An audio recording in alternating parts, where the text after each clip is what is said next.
유강민의 잡지사 1월호 5번째 페이지. 딱 하나만 더 하겠다 작심하고는 얼마 못 가 하나만 더를 또 외치고 마는 작심 3분 방송인 숭실사이버대 환경안전공학과 교수로도 활동하고 계신 곽지식 작가와 함께합니다. 어서 오세요. 안녕하세요, 곽지식입니다. 반갑습니다. 네. 자, 벌써 2016년 1월의 둘째 주인데요. 작가님은 새해 소망하셨던 거, 다짐하셨던 거 잘 지켜나가고 계신가요? 아니면 다짐을 안 하시는 편인가? 그런 편이죠. 비교적 좀 유지하고 있는 편입니다. 하루하루 네. 그냥 네. 최선을 다해서 살고 계시기 때문에. 그렇습니다. 네. 오늘 불량 압박이 좀 있나요? 아니. 바로 치고 나가네요. 일단 치고 나가고 싶어서. 지금 스몰 토크 따위는 여유가 없는 느낌이네요. 네.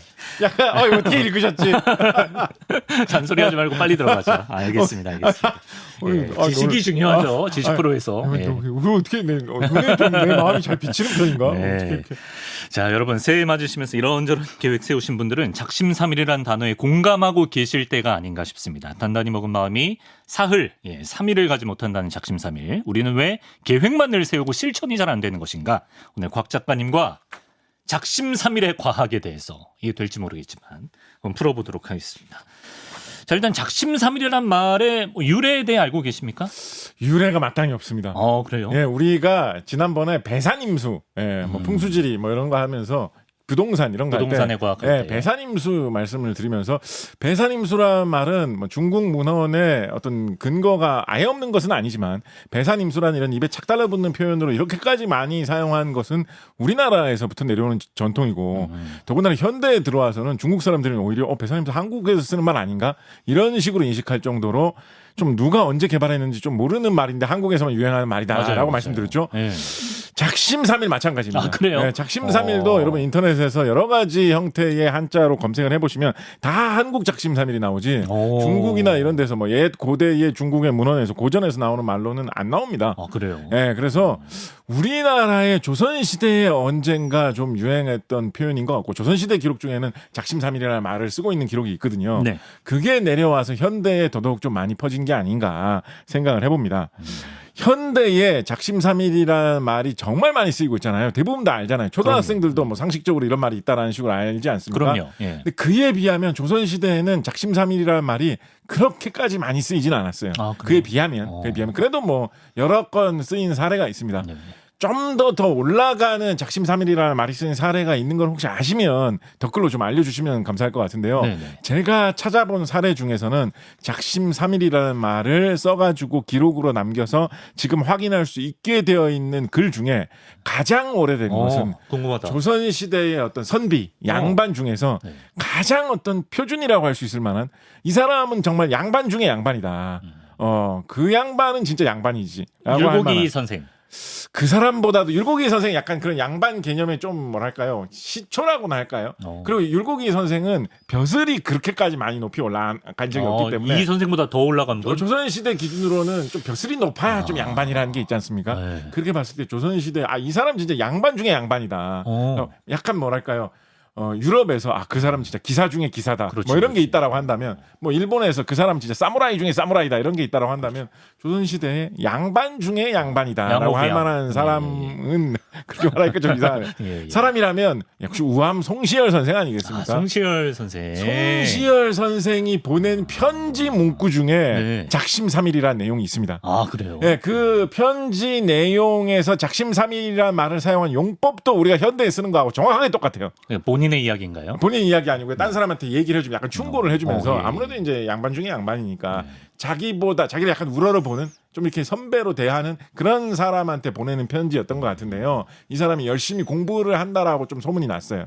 근데 아마도 그 전에는 그렇게까지 열심히 공부를 안 했었나 봐. 그러니까 이제 편지를 쓰면서 너는 지금 공부를 되게 열심히 하려고 딱 이렇게 잘하고 있는 것 같은데 주변에서 작심삼일이라는 비웃음을 당하지 않도록 그 공부 열심히 하는 기세를 꾸준히 이어나가라 라고 편지에서 써놓은 사례가 있는데 이게 한 17세기 전반 정도의 기록으로 보이고 있거든요. 그러니까 지금으로부터 한 400년 전에 사용했던 사례죠. 이게 제가 알기로는 17세기 이후에 작심삼일이라는 말을 쓴 그런 이야기들이 여기저기서 많이 나옵니다. 18세기에 좀 더 많아지고 19세기에 더 많아지는 것 같은 그런 느낌이거든요. 그러니까 우암 송시열 선생 이 시대 이때 나와서 유행한 말일 가능성이 적어도 유행하던 시점은 좀 퍼진 가능성. 17세기 전반 이때일 가능성이 상당합니다. 네.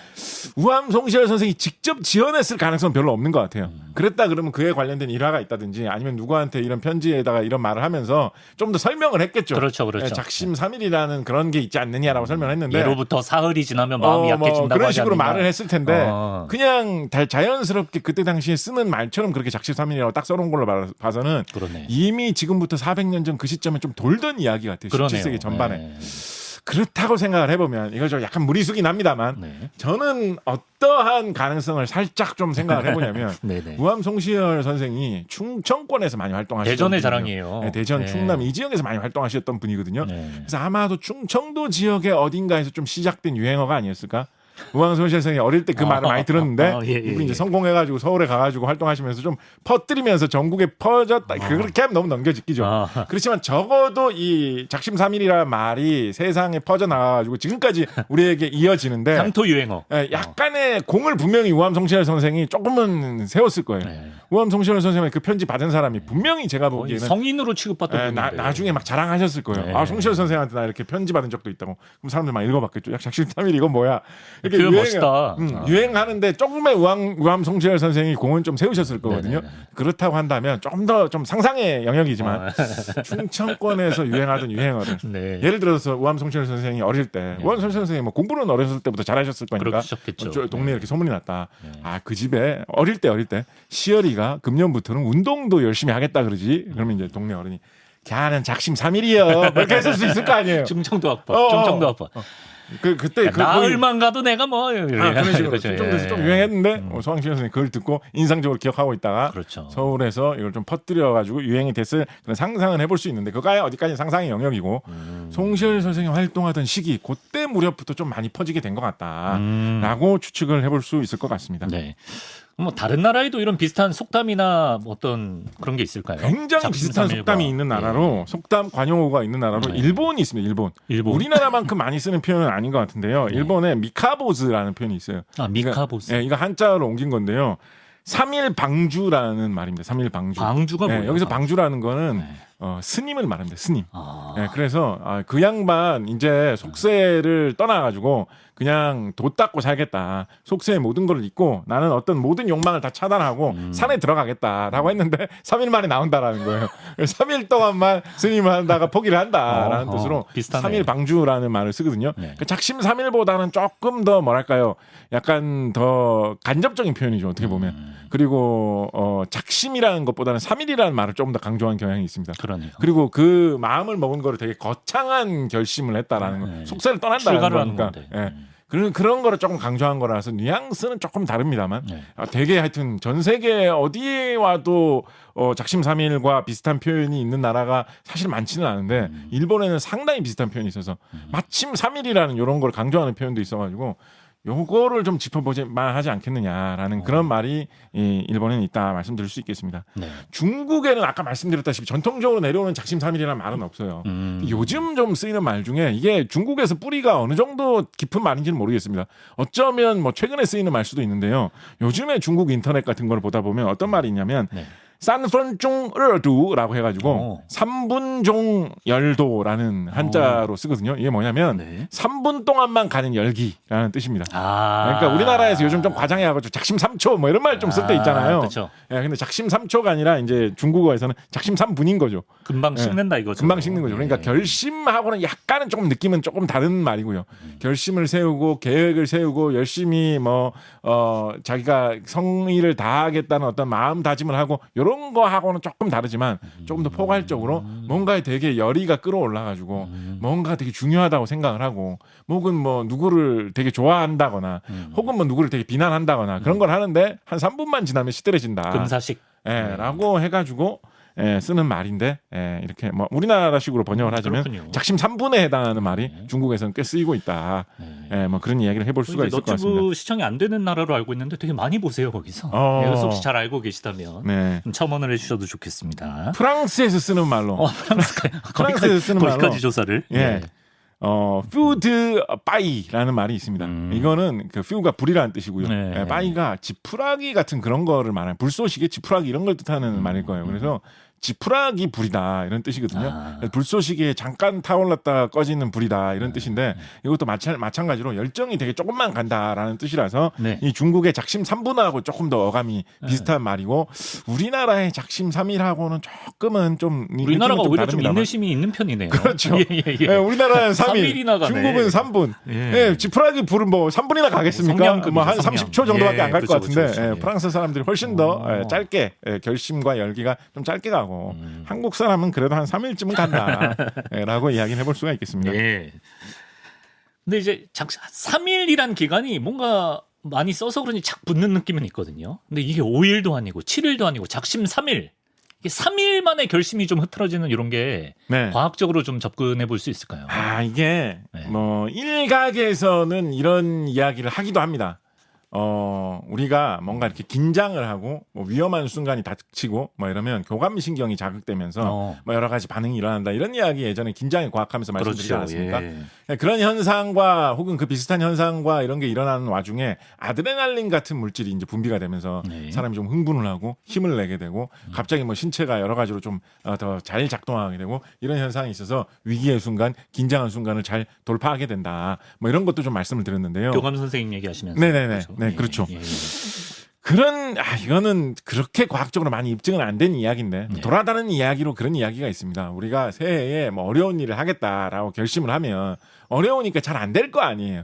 그럼 사람이 좀 힘들고 스트레스를 받는단 말이에요. 예를 들어서 운동을 열심히 하고 밥은 하루에 한 끼만 먹겠다. 그럼 얼마나 힘들겠습니까? 힘들죠. 근데 그렇게 힘들고 어떤 긴장되는 어려운 순간에 닥쳤을 때 그걸 극복하기 위한 이 교감신경의 활성화 혹은 뭐 아드레날린이 분비되는 현상 이런 게 이제 일어난다는 거예요. 네. 그럼 이제 그거를 극복할 수가 있게 된다는 거예요. 네.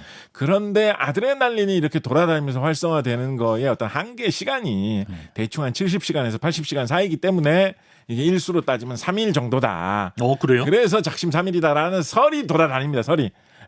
되게 그럴싸한데? 과학적으로 그렇게까지 깊이 연구된 건 아니에요. 예. 그리고 어느 정도 가능성은 있어 볼 만한 그런 이야기이지도 않을까라는 생각은 좀 해볼 수가 이 있는데. 설에선 아드레날린의 유효 기간이 그 정도라는 그렇습니다. 거예요? 예, 뭐 그런 식으로 해가지고 이제 이야기를 하는데. 저는 반신반의합니다. 영향이 없다고는 뭐 볼 수는 없겠습니다만 뭐 그렇다고 한다면 왜 프랑스 사람들은 30초 지푸라기 불타는 시간만 이야기하고 중국 사람들은 3분을 이야기를 하겠습니까? 왜 그러면 전 세계적으로 다 막 3일이라고 해야 되지 않을까요? 그거는 제가 보기에는 좀 더 연구가 필요한 그런 근거가 아닌가라고 생각을 해볼 수가 있을 것 같고요. 네.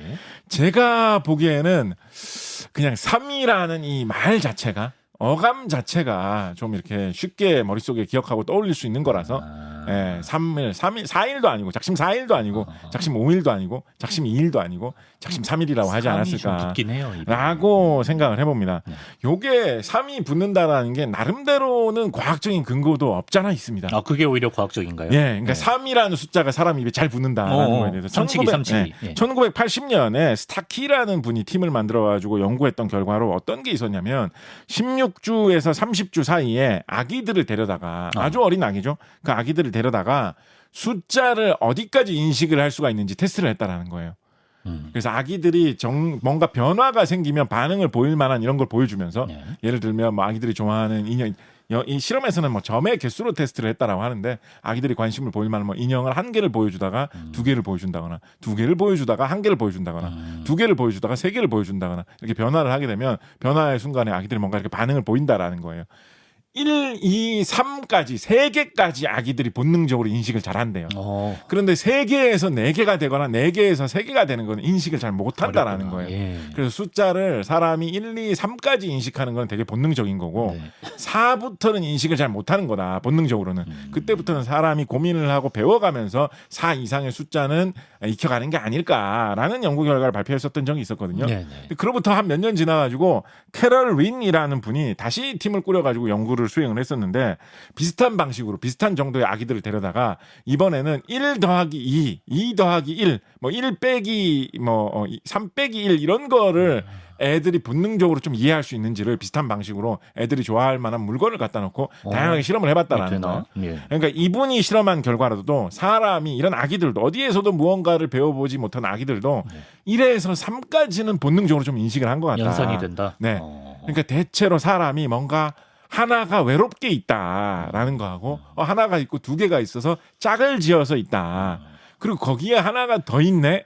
요 정도까지가 본능적으로 사람이 인식이 되는 범위라는 거예요. 예. 거기서부터 넘어가게 되면 아 뭐야 더 많이 나줬나 적어줬나 뭐 좀 많은 것 같긴 한데 이렇게 해서 잘 인식이 안 되는데 예. 그때부터 4부터는 사람이 판단을 하고 고민을 하면서 숫자 수학으로 이제 고민을 해서 만들어내는 숫자의 세계다라고 하니까 본능적으로 사람이 생각할 수 있는 숫자 중에 제일 많은 게 어떻게 보면 3이거든요.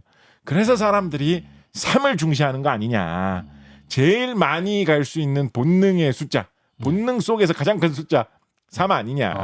뭐 이런 이야기들이 좀 돌고 있습니다. 지금도 저 같은 경우에는 뭐 하루 전일, 그저께 있었던 일, 그저께 있었던 일까지는 명확하게 구분이 되는데 그냥 4일 넘어가면 이게 4일 전 일인가 5일 전 일인가 좀 헷갈리기도 하는 것 같아요. 그래서 뭐 3에 어떤 그런 본능적인 이유가 있지 않느냐라는 생각을 해볼 수가 있을 것 같습니다. 하나만 가시죠. 하나만. 예. 예. 숫자를 하나만 배우셨나요? 아기 때. 예, 예. 하나만. 진작에 한 3개만 더 이러면 넉넉하게 가시죠. 가시죠. 네. 예. 예. 그러니까 이제 뭐 그래서 우리나라에서 이상하게 우리나라 문화 속에도 이 3을 강조하는 그런 신화적인 이야기들이 꽤나 많이 있습니다. 문화예요? 네, 예를 들어서 우리나라의 시작을 한국의 역사의 시작을 알리는 그런 이야기 전설 신화로 제일 유명한 게 뭐가 있습니까? 한국 역사의 시초. 원초라고 당군 하면 신화. 당군 신화 많이 이야기하잖아요. 네. 당군 신화를 이야기할 전체적인 당군 신화의 일단 구조가 천상세계를 다스리는 환인이라는 사람이 있고 맞다. 그 사람의 서자인 환웅이라는 사람이 있고 네. 그 사람의 아들뻘 되는 단군이 네. 뭐 조선을 세워가지고 뭐 고조선이 시작이고 이런 식으로 이야기가 이어잖아요. 그렇죠. 3단계 구조다라는 거예요.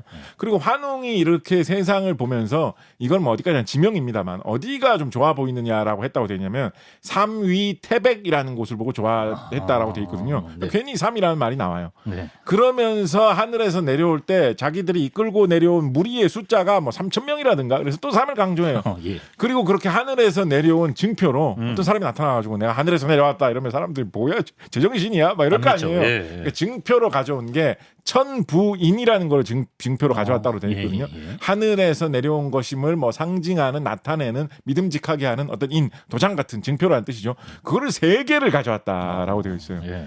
그리고 요게 참 묘한 건데 저는 이게 참 오묘하다라고 생각을 하는데 우리 이제 그 뒤에 이어지는 이야기로 많이들 알고 있는 것이 곰과 호랑이한테 마늘과 쑥을 나눠주면서 100일 동안 이것만 먹으면서 버티면 사람으로 변신할 수 있다. 뭐 이런 이야기로 이제 환웅이 이상한 마법적인 제안을 했다라는 걸로 이어지지 않습니까? 네. 그런데 여기서 하다가 이제 버티지만 호랑이는 중간에 못 버티고 이제 나가고 곰만 버티고 뭐 이렇게 이야기가 이어지잖아요. 예. 그죠? 그런데 여기서 자세히 보면 곰이 100일을 다 채우지 않아요. 아 그런가요? 네, 자세히 읽어보면 삼국유사에 나온 버전 이야기로 네. 자세히 읽어보면 3-7일을 버텼다. 이거 참 사람 희한하지 호랑이가 않습니까? 3-7일에 나간 거 아니었어? 그러니까 호랑이가 20일째 나오고 곰이 하루 더 버틸 수도 있겠죠. 아 그래요? 3-7일을 버티고 나니까. 맞아요. 3-7일이라 그러죠. 네. 예. 이게 굳이 21일이라고 해도 되는데 아니면 요즘처럼 이제 이렇게 기독교 문화가 많이 들어왔으면 3주라고 했겠죠, 그죠? 그렇죠.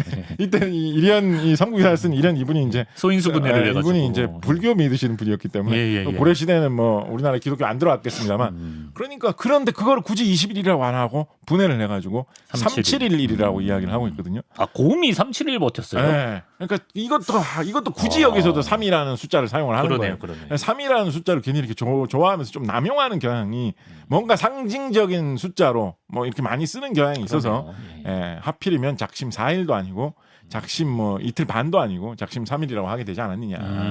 그리고 한편으로 생각해 본다면 이건 뭐 전혀 과학적인 이야기는 아닙니다만 이런 생각을 해볼 수가 있겠죠. 단군의 자손인 한국인이라면 우리가 작심 3일에서 무너질 수 있지만 곰이 쑥과 마늘을 버티면서 사람으로 변할 때까지 걸린 시간이 21일이란 말이에요. 그렇죠. 3주를 한번 버텨보자. 이거는 한국인이라면 가능하기 때문에. 이런 걸 좀 암시하고 있는 거 아니냐. 곰이 호랑이 같은 경우 예를 들면 이거 실제로 삼국유사에 이런 말 적혀 있는 거 아닙니다. 100일을 버티라는 게 원래의 과제였잖아요. 그렇죠. 그래서 호랑이는 하다 보니까 100일은 도저히 안 되겠다라고 해가지고 진작에 때려친 거예요. 100일을 한 3일 정도 했죠. 호랑이 한 3일 했겠지.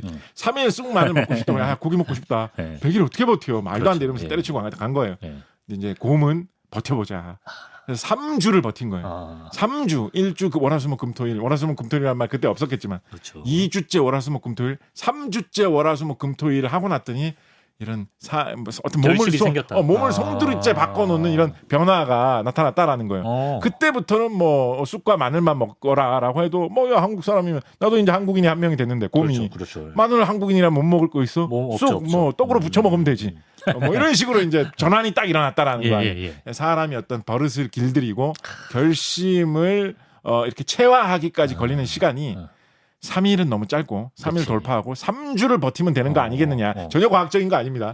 그런 거를 약간 우리에게 100일이 버티면 될 법한 일도 일단 100일 너무 어려우니까 그거 생각하지 말고 3주만 한번 일단 해보자. 준 것이다. 라는 교훈을 품고 있는 신화가 아니겠느냐. 실제로 웬만한 건 3주 꾸준히 하면 약간 습관이 됩니다. 그렇습니다. 네, 그래서 뭐 그런 이야기를 괜히 해볼 수가 있겠습니다. 그러네요. 넘어가기 전에 하나만 이게 잠깐만. 가벼운 걸 아니 요새 하나만. 너무 이게 띄엄띄엄도 아니고 하나만 조금 전에 하나만 이번에 가벼운 걸 하나만. 알겠습니다. 그래서 이런 3일이라는 이런 숫자를 되게 좀 또 이런 비슷한 말로 좋아했다라는 그런 의미가 그런 증거로 좀 드러나고 있는 또 다른 기록으로 어떤 게 있냐면 조선왕조실록 1406년 음력 5월 13일 기록을 보면 그때 당시에 임금님이었던 태종 임금님이 어떤 제도를 바꾸는 거에 대한 이야기를 하면서 제도를 너무 자주 바꾸면 좋지 않다라는 이야기를 하면서 고려 공사 불과 3일이라는 이야기가 있다라는 말을 합니다. 고려 공사 불과 3일. 고려의 공사는 뭐 이때는 조선 시대니까 여기서 고려라는 말은 그냥 우리나라라는 뜻입니다. 그렇구나. 우리나라의 공사, 공적인 일, 정부의 정책은 불과 3일, 3일을 넘지 않는다. 우리나라에서 어떤 정부의 정책이다, 정부의 약속이다, 우리가 뭐 지켜야 할 공약이다 이런 식으로 제시한 거는 처음에 시끌벅적하다가 3일 지나면 또 뒤집힌다, 또 바뀐다. 라는 거를 사람들이 조롱조로 말하고 있다라는 이야기를 하면서 함부로 이런 정부의 결단 이런 거를 바꾸면 안 된다. 결단을 내린 거는 꾸준히 밀고 나가야 된다. 뭐 이런 뜻으로 이야기를 언급을 하거든요. 그러니까 어떻게 보면 이 시대에 이런 정치 이때가 이제 사실은 제가 보기에는 태종이 이런 이야기를 남말하듯이 할 입장은 아닌 것 같아요. 그래요. 태종 이방원은 고려를 망하게 하고 조선을 세우는데 참여한 장본인이기도 하지 않습니까? 그렇죠.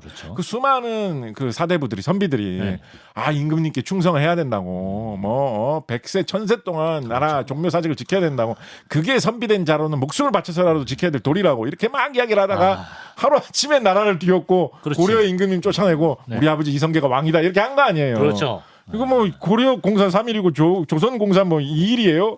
이 사람이 그리고 사실은 자기의 형제 중에 임금님이 후계자 자리를 이을 사람이 또 따로 정해져 있었는데 있었죠. 어느 날 갑자기 왕자의 난을 일으켜가지고 정도전 이런 사람들 제거하고 내가 왕이다 이렇게 한 장본인 아니에요. 근데 왕 되자마자 뒤엎은 일을 자기가 임금님 아닐 때는 엄청 많이 했다가 자기가 임금님 되고 나니까 진득하게 가자. 고려 공사 3일 불과 3일 이거 조심해야 된다 이런 말 하는 거 보면 사실 이거는 저는 현대에도 우리가 좀 조심해야 된다, 좀 마음속에 새겨야 된다라고 생각할 필요가 있는 게 우리나라의 법이나 제도가 전 좀 자주 바뀌는 경향이 있다라고 생각을 합니다. 지나치게 자주. 3일은 아니지만. 네, 정부에서 제시한 뭐 어떤 안 같은 게 꾸준히 지켜지지 못하고 몇 년 지나다 보면 없던 일 되고 정권 바뀌면 또 많은 것 같거든요. 이 이야기 마무리로 하나만 마무리로 진짜 가벼운 거예요. 마무리로. 가시죠. 그리고 이 태종 임금님의 아들인 세종 시대가 되면 세종 시대의 세종 임금님도 이 고려공사 불과 3일, 고려공사 3일이라는 이 말을 인용을 해서 할 때가 있는데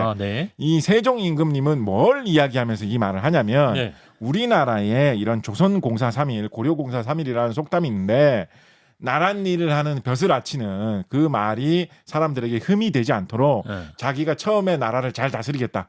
내가 열심히 일을 해가지고 백성이 도움되는 일이 있다고 결심을 하겠다라고 하면 3일만 가고 결심이 끊이지 말고 꾸준히 해라. 처음에는 근면하다가도 종말에는 태만해지는 게 우리나라 사람이 너무 심한 단점이다. 이걸 고쳐야 된다라고 이야기를 하면서 이 조선공사 불과 3일, 고려공사 3일이라는 이 표현을 쓰고 있거든요. 공무원들한테 사실 그렇죠. 그래서 세종 시대 때는 이 조선공사 3일, 고려공사 불과 3일이라는 말을 쓰면서 그 말의 뜻을 현대의 작심 3일이라는 말하고 되게 비슷한 뜻으로 사용하고 있습니다. 그래서 이런 식의 표현은 좀 더 송시열 시대 이전으로도 조금 비슷하게 더 거슬러 올라갈 수 있는 여지도 있다라는 말씀도 드려볼 수 있겠죠. 또 세종 이야기까지 찾아와 주셨고, 그럼 이제 3일이란 거에 우리가 좀 거에서 벗어나서 이런 동기부여하고 결심하고 막 동기부여되고 이런 거는 뇌에서 그렇죠. 어떤 과정을 거쳐서 좀 생기는 의지와 마음인가요? 우리가 무슨 일을 했을 때 그 일을 재밌게 계속 할 수 있게 되려면 그 일을 꾸준히 잘 할 수 있게 되려면 결국은 뭐가 잘 먹혀주면 뭐가 잘 작동해주면 최고로 그 결심을 꾸준히 잘 밀고 나갈 수가 있게 되냐면 역시 뭐겠습니까? 세 글자 도파민입니다. 도파민. 흔히 이제 뭐 보상회로 이런 식으로 이야기를 하죠. 네. 어떤 일을 했는데 좋은 결과가 나오면 사람이 즐거워할 만한 결과가 나오면 그것 때문에 보상을 받았다, 보람을 느낀다라고 생각을 하게 돼가지고 그 일을 더 많이 하게 되는 거죠. 그렇죠. 네. 그 일이 일어나게 되는 현상을 요즘에는 뭐 보상회로다 이런 식으로 설명을 하는데요. 사람의 뇌 속에서 복측 피계 영역이라는 부분이 있습니다. 말이 좀 어렵죠? 네. 예, 이게 뭐 약자로는 VTA라고 합니다. 네. VTA라는 영역이 있는데 이 VTA가 활성화가 되면서 도파민이 머릿속에서 돌기 시작하면 측좌핵이라는 부분 또는 전전두엽 피질이라는 부분이 그에 대한 영향을 받으면서 활동하는 그런 현상. 요 구조를 대체로 보상회로라고 합니다. 지금 말씀하신 게 다 뇌에 있는 거죠. 그렇습니다. 예, 예, 예. 그러니까 쭉 이야기를 그냥 뭐 조금 네. 이렇게 뭐랄까요, 좀 대체적으로만 이야기를 하자면 복측 피계 영역에서부터 출발해서 측좌핵과 전전두엽 피질까지 영향을 받을 정도로 도파민이 한번 돌아주는 거. 네. 이게 보상회로입니다. 그래서 이런 현상이 계속 반복적으로 일어나 줘야지만 네. 사람이 이게 더 하고 싶다, 네. 이 일을 계속 하고 싶다 이렇게 되는 거거든요. 네. 네. 근데 이제 우리가 중독이 뭔가에 된다라고 할 때 이게 잘 일어나 주는 거예요. 잘 일어나게 되는 거예요. 뭔가 그러네. 예를 들어서 뭐 있을까요? 술을 먹었더니 기분이 좋다다. 담배를 피웠더니 뭐 이렇게 좀 마음이 안정화되면서 맛도 있고 좀 기분도 상쾌하고 이런 게 일어나주면 이제 전형적으로 이런 현상이 한 바퀴 돌게 되면서 사람이 이제 중독의 늪으로 점점점 빠져지게 되는. 사실은 술, 담배 이런 것보다도 좀 뭐랄까요? 사람이 그런 약물의 효과가 아니라도 행위를 하면서 재미있어서 점점 빠져들게 되는 거 있죠. 잡지사시청. 뭐 그런 거라든가 아니면 뭐 게임을 되게 많이 하게 된다라든가 그렇죠. 아니면 뭐 이렇게 뭐죠? 짧은 뭐 이런 영상 되게 짤막하게 숏폼 형태로 진행되는 그런 영상을 끊임없이 계속 보게 되는 뭐 이런 일들. 이런 것들이 이런 짧은 단위에서 반복되면서 즐거움이나 보람 이런 게 계속 나오면서 도파민이 돌면서 이런 보상회로가 자극될 때 이런 거는 누가 시키지 않아도 굳이 집에서 혹시 부모님들이 뭐 어린 학생들에게 야 제발 쇼폼 좀 많이 봐라, 쇼폼 좀 많이 봐라 이런 집이 있겠습니까? 없죠. 그런 식으로 아니 얘기를 안 해도 다들 막 그런 걸 보려고 한단 말이에요. 맞습니다. 예. 뭐 예를 들어서 뭐랄까요, 뭐 페이커 이런 분들 부모님은 게임 좀 해라, 게임 좀 해라 말씀하실 때 있겠죠. 너 왜 이렇게 초심이 요즘 잃었어? 게임 좀 더 많이 해. 뭐 이러실 때 있겠습니다만 그런 몇몇 분들 제외하고는 집에서 뭐 게임 좀 해라라고 이렇게 얘기도 안 할 거예요. 안 하시겠죠. 근데 하다 보면 이 재밌어서 도파민이 돌면서 보상회로가 이렇게 잘 돌아가면서 저절로 자기가 그걸 많이 하게 된단 말이에요. 그래서 이런 쪽으로 가게 되는 현상이 뭔가가 생기면 그게 쉽게 실천할 수 있게 되는 우리가 반복해서 결심한 계획대로 잘 이루게 되는 동기부여가 잘 되는 어떤 회로를 돌게 되는 거죠. 그래서 그렇게 되면 성공하는 거고 그게 어려우면 어려울수록 그게 잘 안 되는 거예요. 어떤 보상을 만들어줘야겠네. 그렇죠. 그래서 그게 근데 쉽지 않습니다. 이 보상이라는 게 좀 즉각적이어야 되고 느낄 수가 있어야 되고 그리고 사람이 좀 원초적으로 느낄 수 있는 보상이어야 돼요. 예를 들어서 뭐 내가 목표를 정해두고 뭐 예를 들면 뭐 공부를 내가 한다. 그래서 뭐 문제집을 하루에 뭐 몇 장씩 풀겠다. 뭐 이런 걸 했는데 문제집 하루에 몇 장 풀었어요. 보면 뭐 나름대로 진도가 난 것 같아서 어느 정도의 보람은 느껴지죠. 그냥 그게 어떤 즉각적인 사람의 몸에 예를 들어서 뭐 맛있는 걸 먹었을 때나 뭐 이럴 때처럼 재밌는 뭐 잡지사 같은 걸 받고 좋아하는 여자친구가 최고라고 해준다든가 뭐 그럴 때라든가 그런 어떤 즐거움을 느낄 때와 어떤 예. 그런 원초적인 즐거움으로 그게 오지는 않는단 말이에요. 그래서 뭐 이런 아주 도파민을 돌게 하는 그런 원초적인 쾌락으로 가는 거는 사람이 중독이 잘 되는데 계획을 세워서 차근차근 가져간다라는 그런 성취감만으로는 달성하기가 너무 어렵기 때문에 그거를 어떻게 이어줄 수 있는 거를 많이 만들면 만들수록 뭔가 이런 계획을 달성하기가 동기부여를 해 나가기가 더 쉬워질 거다라는 생각을 해볼 수가 있겠죠. 뭐 예를 들면 뭐 저는 주변에서 그런 사람들 많이 봤습니다만 뭐 운동을 하러 간다 뭐 이런 거를 할 때 그냥 운동만 해가지고 운동을 하고 나니까 몸이 개운하다. 아, 혹은 뭐 그래. 그 정도로 좀 부족하다라는 부족해요. 거예요. 내가 했다 오늘 네. 결심했다는 운동을 드디어 해냈기 때문에 성취감이 느껴지다. 이 정도는 부족하다라는 활력이 거예요. 생긴다. 이 정도 부족해요. 그런데 예를 들어서 운동을 하러 가는데 거기에 나하고 너무 마음에 잘 맞는 친구가 있어. 그래서 그 친구하고 같이 뭐 농담 따먹기 놀다 보면 너무 재밌는 거야. 혹은 뭐 내가 좀 뭐랄까요, 뭐 좀 요즘 이런 표현 잘 안 쓰죠. 좋아하는. 옛날에 2000년대 초까지만 해도 예. 좀 좋아하는 이성에게 은근히 이렇게 좀 접근하면서 이렇게 말을 던지는 거를 작업한다. 왠지 모르게 그런 표현도 있었고 예. 뻐꾸기를 날린다 이런 표현이 옛날에 20년 전 정도 있죠. 썼었어요. 뻐꾸기. 왜 하필 뻐꾸기라고 하는 거죠?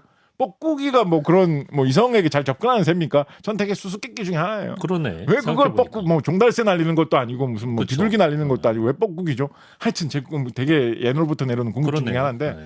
그런 뻐꾸기를 날리면 그쪽에서 또 화답의 뻐꾸기가 날아오는 아. 약간 그런 사람이 있어가지고 막 두근두근 하는 거야. 운동을 갈 매일 가죠. 때마다. 운동 매일 가죠. 그런 게 좀 네. 있어주면 그렇게 원초적으로 사람을 즐겁게 해주는 뭔가 그런 게 있어주면 뭐 공부를 한다거나 운동을 한다거나 계획을 세운 대로 하는 거 그런 거를 따라주기 좋게 된다라는 겁니다. 네. 하나만. 아니 잠깐 든 하나만, 생각이 그럼 되게 하나만. 인기 있는 아이돌들이 그런 걸 좀 해주면 어떨까요? 뭐 개인 메시지를 보낸다든지. 그러면 정말 네. 대단한 일이 벌어지겠죠. 제시가 오늘도 최고야. 이런 거. 그러면 정말 대단한 일이 네, 이거 벌어지겠죠. 엔터사에서 하나만 하시죠. 그래서 이제 하나만으로 저는 이제 네. 작가로 활동을 하다 보니까 네. 글을 쓰는 거에 대해서 그런 식의 목표를 가질 때가 많이 있어요.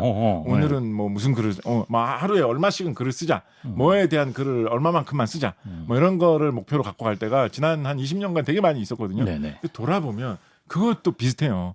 보통 웬만한 글을 쓰면 진짜 뛰어난 작가가 아닌 다음에야 네. 웬만한 글을 써도 사람들이 그렇게 많이 읽어주지도 않고 반응도 그렇게 뜨겁지 않습니다. 뭐 그렇다고 뭐 글 쓰는 족족 뭐 책으로 낸다거나 뭐 무슨 뭐 어디 뭐 유명한 그런 칼럼으로 실릴 수 있는 것도 아니고 그러다 보니까 글을 열심히 꼭 참고 썼는데 내봐야 뭔가 이렇게 도파민을 돌게 만한 자극으로 보상으로 돌아올 만한 그런 느낌을 받을 수 있는 게 별로 없어요.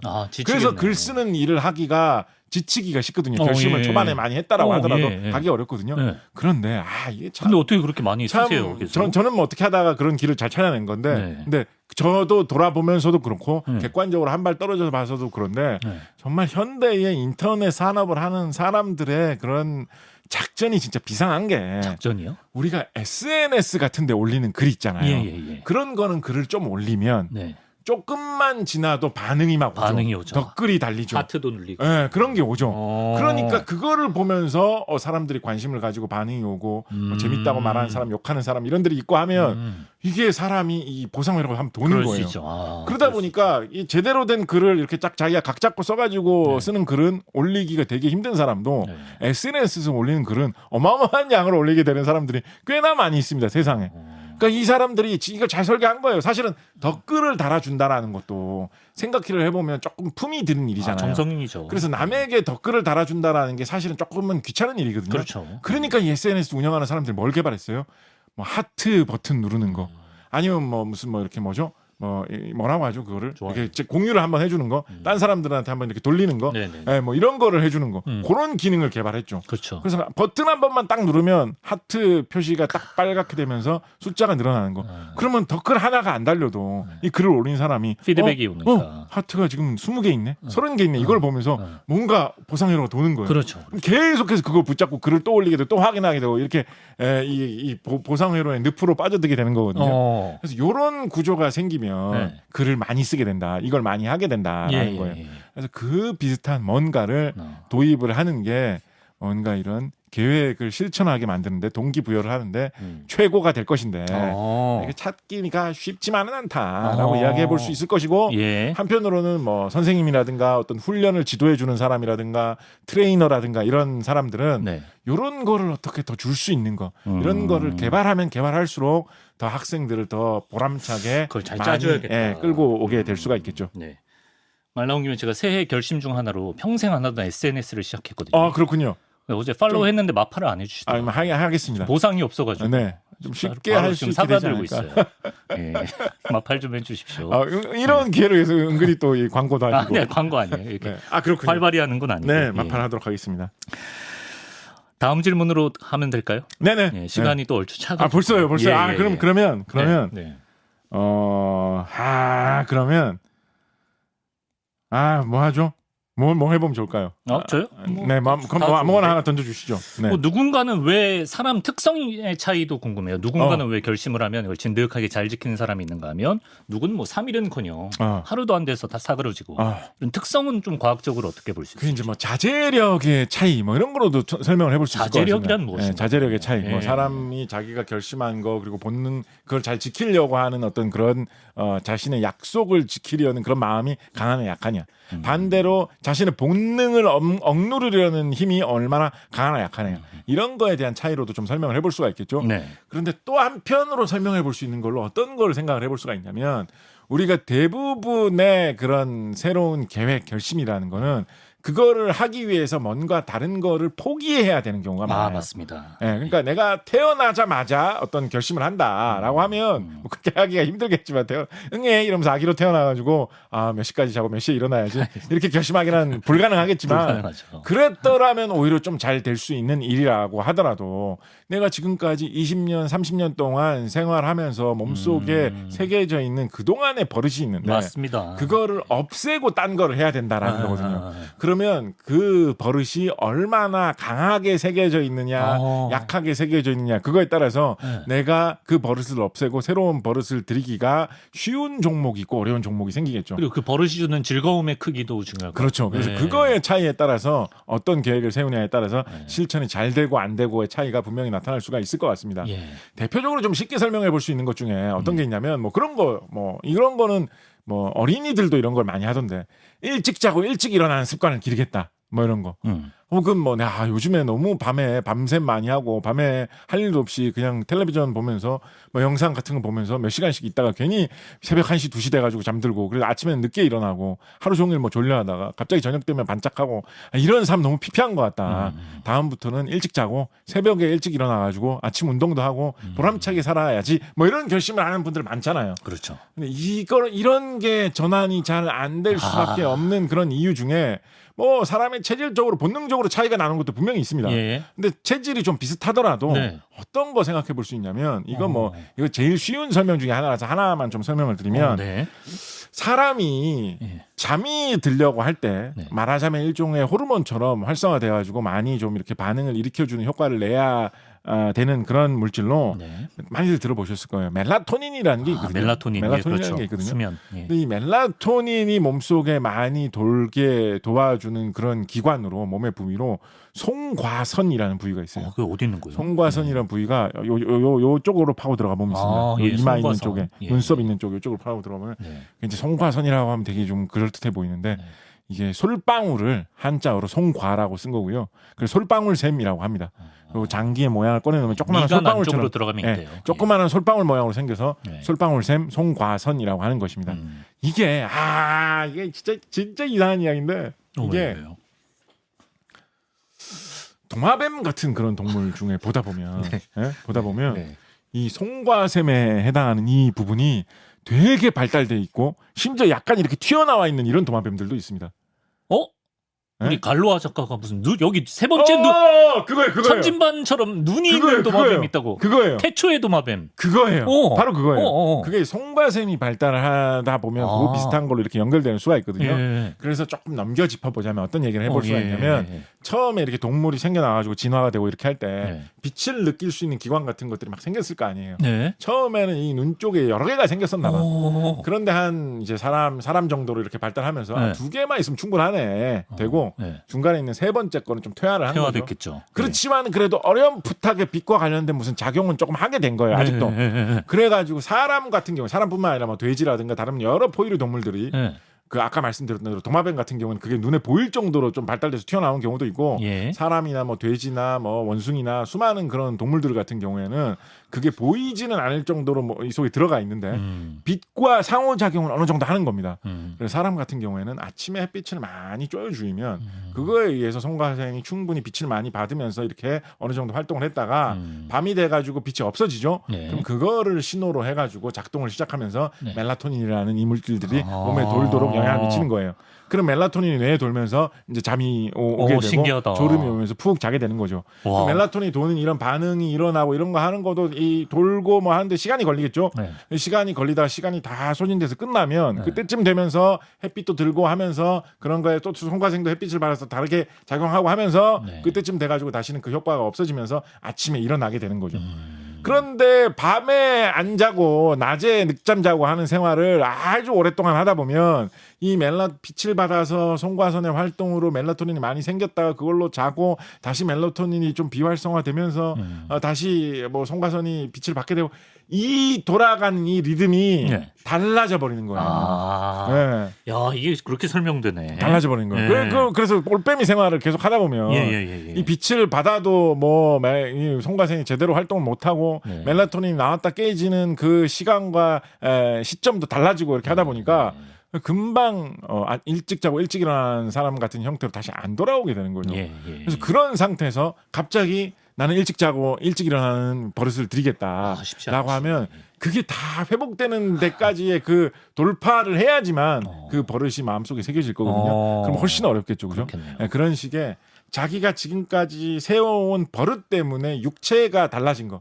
그거를 극복하는 게 새로운 버릇을 새로운 습관을 만든다라는 것이기 때문에 쉽지 않아, 진짜. 그게 또 우리가 사람마다 이렇게 맞습니다. 실천 목표 달성에 개인차가 생기는 것이다라고 이야기를 해볼 수가 있겠죠. 예. 말씀하신 도마뱀은 투아타라라는 도마뱀인데 갈로아 작가와 함께한 뉴질랜드 편을 찾아보시면 또 설명을 들으실 수가 있습니다. 자, 그래서 옛날에 그래서 옛날에는 그래서 옛날에 진짜 예, 사람들 예. 미신 이런 거 많이 믿던 시절에는 예. 이 송과샘 부분을 어떻게 잘 단련을 하면 그게 진짜 세 번째 눈처럼 깨어나면서 막 어떤 미지의 세계를 보게 된다거나. 어떻게 단련해 이거를? 그러니까 예. 뭐 이상한 무슨 뭐 어떤 주술적인 방법으로 하겠죠. 뭐 그렇게 하면 막 갑자기 뭐 예를 들면 영혼을 볼 수 있게 된다거나 뭐 그런 거를 이야기하는 것도 많이 있었어요. 예를 들어서 영화 중에 옛날 영화인데 예. 뭐 지옥 인간 뭐 이런 영화 있습니다. 처음 우리말로 원래 제목 뭐 From Beyond가 원래 제목이었던가 모르겠어요. 지옥 인간이 우리나라 제목인 것 같은데 그런 영화 보면 막 새로운 기술을 개발해가지고 사람의 송과선을 진짜 눈처럼 발달시키는 뭐 그런 뭐 약을 뭐 맞으면 갑자기 그 사람이 막 고어물 같은데요. 그 사람이 약간 뭐 어떤 그런 마령의 세계를 보게 되고 뭐 이런 걸 주제로 한 영화가 있었는데 우리의 주제와는 사실 별 상관은 없군요. 네. 그렇습니다. 왜 자제력을 좀 발휘해 주세요. 이렇군요. 죄송합니다. 예. 딱 하나만 더, 약간 미디엄 사이즈로 하나 해주시면 될 것 같은데. 하나만 더. 미디엄 사이즈 하나만 더. 미디엄 사이즈 하나만 더. 한 5분 드리겠습니다. 우리가 이제 시작이 반이라는 속담이 있지 않습니까? 네네네. 시작이 반이라는 속담이 있습니다. 근데 이제 사실 잘못된 속담이죠. 시작이 반이라는 속담이 있으면 그럼 반은 뭐라고 해야 되겠습니까? 이건 시작. 좀 그렇지 않잖아요. 어떤 사람이 반을 달성을 했는데 시작했네 이러면 그 사람 좋아하겠습니까? 그렇긴 하네요. 그러니까 시작이 반이라는 말은 사실은 과학적으로는 좀 정확한 말은 아니다. 라고 이야기해 볼 수가 있겠습니다. 예. 자, 그런데 그렇다고 해서 시작이 반이라는 게 좀 무의미한 말이냐라고 하면 그렇지는 않아요. 그게 이제 어떤 의미가 저는 그 도사리고 있는 표현이다라고 생각을 하냐면 실제로 과학적으로 일어날 수 있는 많은 변화 중에 과학적으로 일어날 수 있는 변화라는 거는 사람의 몸이 내부적으로 반응할 수 있는 현상도 다 화학 현상, 물리학 현상이니까 결국은 사람의 몸이 갖고 있는 본능적인 변화의 양상도 과학적인 변화의 일부분으로 포함이 되는 거죠. 그죠? 근데 과학적인 현상으로 일어나는 것 중에 많은 것들 중에 가만히 보면 페이즈 트랜지션이라는 거 흔히 우리나라 말로 번역을 해가지고 상변태라고 많이 번역을 합니다. 그게 상변태예요. 네. 페이즈 트랜지션이 어감이 안 좋아서 상변이라고 하는 사람도 있는데 네. 흔히 전통적으로 상변태라고 많이 불렀습니다. 상변태 현상이라는 게 대표적으로 제일 많이 인용도 되고 우리가 많이 경험을 하는 게 물을 끓이는 현상입니다.